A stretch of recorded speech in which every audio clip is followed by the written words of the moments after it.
தெரியாதா இவன் பயங்கரம். எப்படி சம்பாதிச்சான் தெரியுமா? திருட்டு பையன்பா.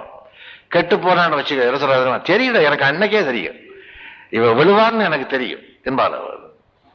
1008 இடையூறுகளுக்கு இடையிலே நாம் நம்பக்கூடிய ஒரே பொருளாக நிற்கின்றவன் பரம்பொருள் என்றான் அவன். அதனால்தான் அவனுக்கு முன்னாலே ஆணவம் என்பது இல்லாமல் இருக்க தலை குனிந்து வணங்கு. தலைக்கு மேல கையை தூக்கி வணங்கு, தலை குனிந்து வணங்கு, தலையை நிமிந்து வணங்கக்கூடாது, தலை குனிந்து வணங்கு. ஆணவம்ங்கிறது ஆண்மைக்கு அவம். முடி இறக்குறதுங்கிறோம்ல, கோயில்ல போய் மொட்டை அடிக்கிறேன்னு சொல்லக்கூடாது. கோயிலுக்கு எங்க வர? மொட்டை அடிக்க போறேங்கிறான். மொட்டை அடிக்கிறேன்னு சொல்லக்கூடாது, முடி இறக்குறதுங்கிறது பேரு. அது ஏன் முடி இறக்குறது வச்சா? முடின்னு ரோமத்துக்கு முடின்னு ஏன் பேரு வந்தது? முடி என்பது மகுடம். உன் தலையில மகுடம் இல்ல. மகுடம் உள்ள ராஜாவானாலும் அவருக்கு முன்னாலே அதை இறக்கி வச்சு ஆகணும். உன் தலையில மகுடம் இல்லை, இருக்கிற மகுடம் இதுதான், அதை இறக்கி வை கீழே. ஒரு